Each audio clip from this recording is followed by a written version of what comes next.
How often do you set goals and not achieve them?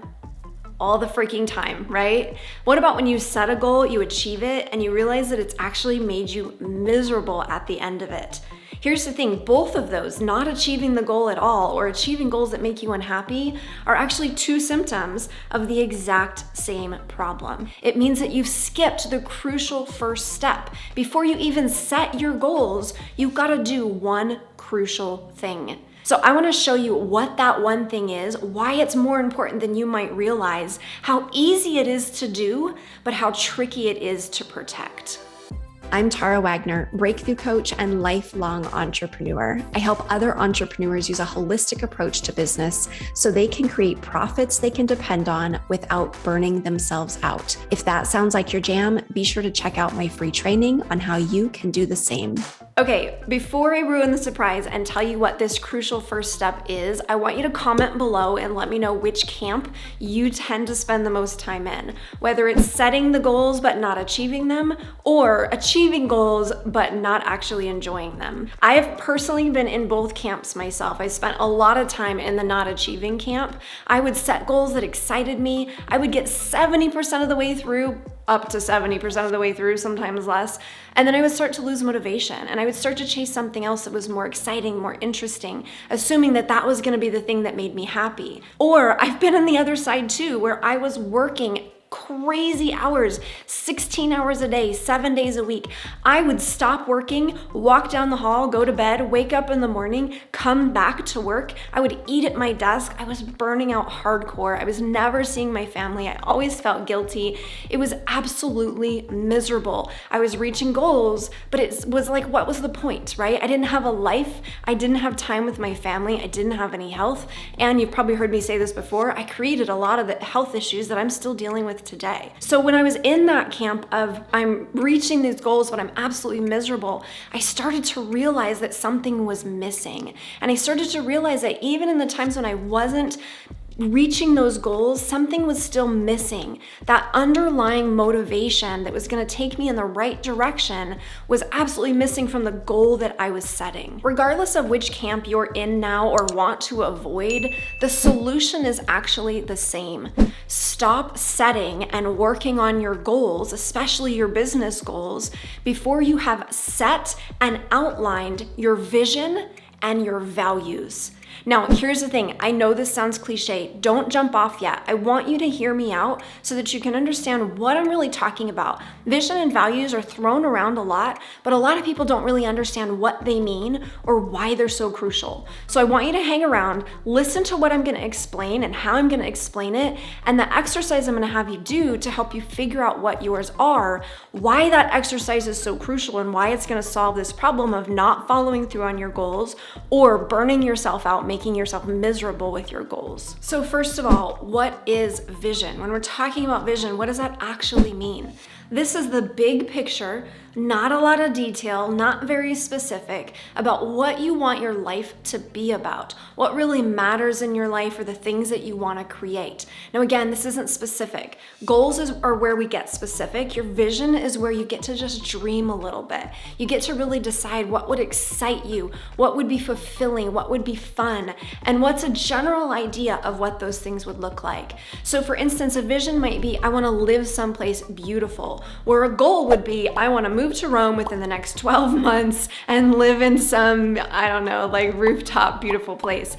The goal is specific, right? The vision is general. The vision just says, it's important to me that I live in a beautiful place. Your goals for your business might mean, I want to have an impact. Maybe you want to have an impact in a certain particular area. That's fantastic, but you don't have to have the specifics for that vision yet. The goals are what's gonna lead you to the vision, but you gotta hold the vision because the goal to get there, the road to get there, might actually change. Now, what are your values? Your values are the underlying motivators, the things that you deem to be most important in the different areas of your life. So you can have different business values, then you might have personal values, then you might have relationship values. They tend to all overlap a little bit, but you're probably gonna have some primary values values, things that really matter to you in terms of how you do business, in terms of how you show up in your relationships, in terms of how you take care of yourself. Now, we have to differentiate here between our values and our deeper universal human needs. There is a lot of overlap, but there are differences as well. Needs are universal. Everybody has basically the same needs, although for different people, certain needs will be noisier than others based on their circumstances, based on their upbringing, based on where they're at in life, or also based on their values. Needs can be anything from basic physiological needs, things like water, air, sleep. It can also include things like security, safety, connection. But the higher up Maslow's hierarchy of needs we go, the more we start getting into values, and these are the things that will differ more from person to person. Here's the most important piece to understand about this. The better we meet our human needs, all of them, both physically and emotionally and spiritually,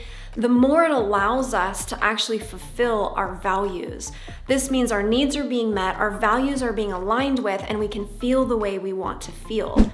When we're doing something like achieving a goal that's burning us out, we're not feeling good because it's probably neglecting some very important needs and not aligning with some really important values. Now, understanding values and needs can be tricky, so there is a link in the description where you can see a list of values versus needs, and you can get an idea of some of your own in terms of which ones might be already being met and fulfilled, which ones might need more of your attention. So why do we need to understand our vision, our values, even our needs before we start working on our goals?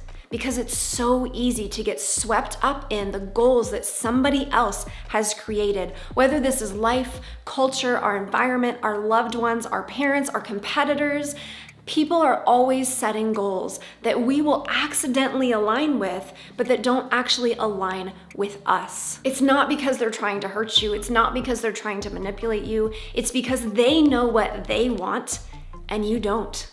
And it's gonna be so easy to just fall in line with what everyone else is doing if you don't understand what you need to be doing to feel fulfilled, to feel happy, to be able to meet your needs, align with those values, and create the vision that you ultimately want. And because somebody else's goals and vision and values are not necessarily yours, you're gonna lose motivation more easily. It's so hard to follow through on something that doesn't actually align with you. You're not gonna see the why behind it, the purpose. On the hard days when you need to really pull up your bootstraps and push through some stuff, you're not gonna understand why you would even want to. Why should you wanna work so hard towards something that doesn't actually align with you, that doesn't fulfill you or make you feel good? And on the off chance that you can push through, you can achieve this goal, how can it feel like success if it's neglecting the things that matter most to you? You must be able to clearly define what success means to you if you want to be able to create it. Otherwise, it's like hopping in a car without a destination. We can't get frustrated because we end up somewhere we don't want to be or some dead end somewhere if we didn't start out with the map. Understanding your vision and your values is like having a map telling you which way to turn so that you actually get where you want to get to. So how do you avoid the dead end of somebody else's definition of success? How do you actually outline your vision and your values and understand what your needs are? I do this through what I call the deathbed questions. If you were laying on your deathbed, right, you had days or weeks to live, and you're looking back over your life, what do you want to be able to say that your life was about? Like, big picture, what was the theme of your life? What was your life really about? And then also, what do you want to be able to say that you accomplished in your life? What are the things that really are going to matter to you at the end of your life to be able to say, I did that? And then here's the most important question. What do you want the people in your life to be able to say about you? This could be the people in your personal life, your relationships, your family, your friends. It could be professional relationships as well. What do you want the people in your life to be able to say about you when your life is done? So these are obviously big ass questions. You're gonna wanna chew on them for a while. You might wanna do some journaling around it. Really take your time with them. This isn't something to rush through because it's gonna dictate every other choice that you make. But if you're not sure how to answer them, here's the exercise that I want you to do. I want you to ask yourself, what do I not want my life to be about? What do I not want people to be saying about me at the end of my life? Right? When we can look at those things, how do I not want to feel? What do I not want to experience? That can give us a starting point. When you look at those things, you can then say, okay, what might be the opposite of that? And that can give you a way to start understanding for yourself, what are my values? What is the vision for my life? What are the most important needs that I want to meet or protect in my life?